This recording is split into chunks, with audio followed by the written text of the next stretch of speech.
believe in what you know, believe in what you have. And I think specifically for people coming from sort of, let's say, underprivileged areas and that, use that to your advantage.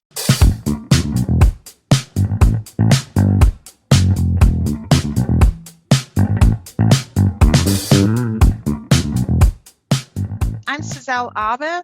I am originally from South Africa, but I've been in Germany now for around nearly 12 years. In August, it will be 12, maybe even 13, but 12 years, I think. And I am working also for Amazon now for 10 years already. So it's pretty long. In my current role, what I'm responsible for is a number of things, but I'm going to try and keep it very high level. So first of all, I am responsible for the marketplace business here in Germany, based in Munich, but responsible for the Germany marketplace business. So sort of like our marketplace, if you can imagine it, is like the 3P selling partners, where we give a marketplace to them to sell. I'm responsible for this for all consumables. So anything to do with your personal care, appliances, pets products, baby products, all of these. And then on the other side, I'm also responsible for building up a new program within Amazon. So launched it for Amazon Europe, and now currently continue to build it up for Europe, but also drive this business within Germany. And this is a business where we provide a service to our selling partners, so part of the marketplace business, to our selling partners to be able to grow. So we take any one of them, small, medium, large, doesn't matter what size they are.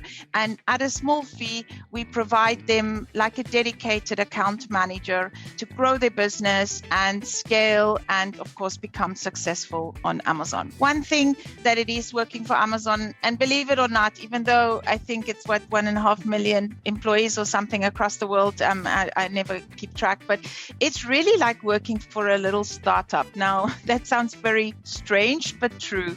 And the reason being is that because we're so innovative and we keep on trying to develop new businesses and trying to launch different types of businesses, it keeps on bringing you back to sort of your roots all the time.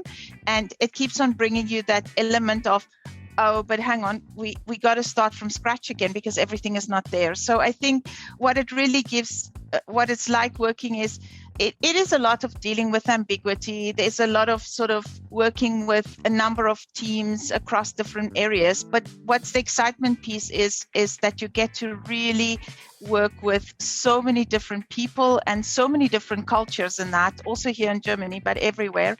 But it's this fast moving type of business because it's e-commerce and everything is relatively fast.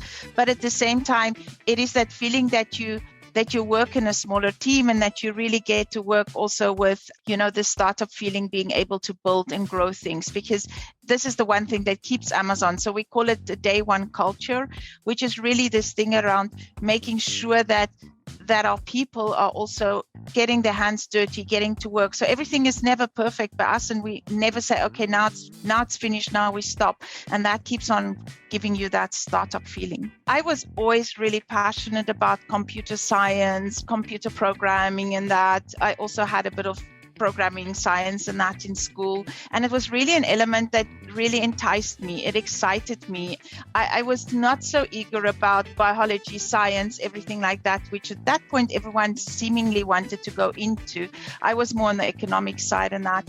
The challenge was that being a female, and at that point, I went to one of these career fairs and they sort of said, okay, so what do you want to study? And I said, I want to go do programming. And they looked at me like, no, you're a woman. You're not going to be doing programming. And I said, why? No, these women just cannot do this. So it was very challenging at that point. And I think, luckily, thanks a little bit to my parents and to everyone around me, it was okay. I think I accepted it. Would I accept it today? Probably not. So, would I have challenged it a bit more? I think so. But at that point, it was what it was. And I then decided, okay, but then my second passion is going to be the food industry and hotel industry and that. Now, that was also not so typical female, but I thought, okay, this was okay. So I actually went to go study hotel management. Now, I come from a very traditional, in South Africa, very traditional South African, Afrikaans, if you even want to call it, sort of culture, where most of my friends, everyone went to sort of a typical university. I decided to go do something, again, very different. So I went to a hotel school and studied that. And most of my younger career was sort of really doing things that I, just felt very passionate about. So I think everything in my career has been passionate. But I think that was the first thing that I decided that I really wanted to study this. I didn't. I then changed my career completely, as I mentioned. But I think, do I regret it today? Absolutely not. Did it bring me today where I am? Yes, absolutely.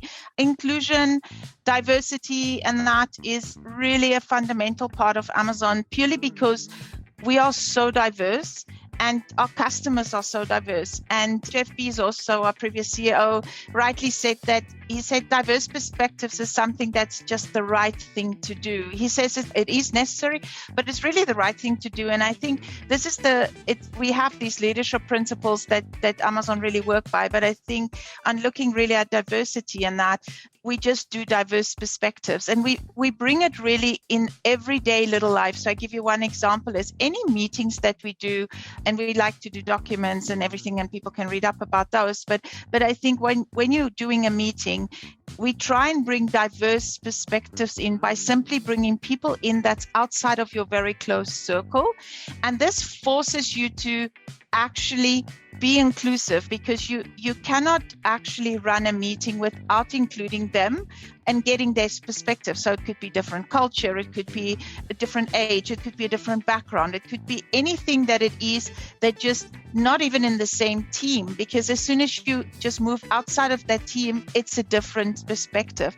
And I think this is this piece. So people always speak very big about diversity and inclusion and that. And yes, we do this in Amazon too. We have affinity groups, we have a lot of initiatives and that to drive this forward.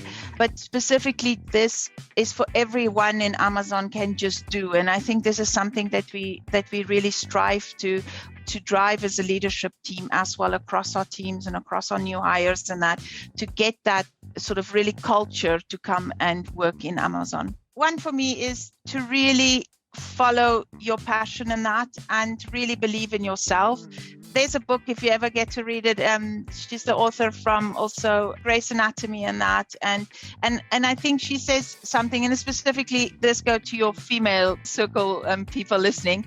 This is something that we, and me as a female as well, I mean, many times you heard it a bit back when I discussed a little bit about my, not going to study what I really wanted to. And again, I don't regret it today, but never know what would have happened, is just to say yes and do this. And I think we need to believe a lot more in ourselves. And remember, I do come from South Africa. So I was in a way in the same position. So I felt like, okay, I come from South Africa. We've always been seen as a third world country. Now I come to Germany. So am I even going to find a job? I mean, I could not really speak German. My husband was German, but I was learning German and I didn't feel. And my husband said to me, you are undervaluing what you know and what you have, and bring that. And I think that would be really, for me, one, it sounds so cliche, but believe in what you know, believe in what you have. And I think specifically for people coming from sort of, let's say, underprivileged areas and that, use that to your advantage, because it definitely is. And I do many blogs and many talks and that about diversity also. And the one thing I always say is, I'm a female, I'm a bit emotional, and I mean, that's normal, but I've learned to use it to my advantage to bring people along on my journey and take them with me on what I want to do. So I think my thinking to you would be, use that early on. Decide what is your selling point, what is your strong point, and then see it as an advantage and use it for yourself, and believe in yourself and try. And maybe the first interview is not going to be successful. So my first interview on Amazon was not successful. So I applied for a role thinking I should go into the food service industry and that, So applied for a role in grocery, which fit. I didn't get that first role. However, Amazon decided I could be a really good fit for them. And therefore, when the right role came, they approached me again. And then I, of course, got the role. But I think see it also as a learning curve, and don't immediately just go, oh, I didn't get this one, so I'm not going to get that. And don't always write it down to sort of culture and that type of thing. Culture should be with you, and this is what makes you stronger, and make it a part of you and drive it.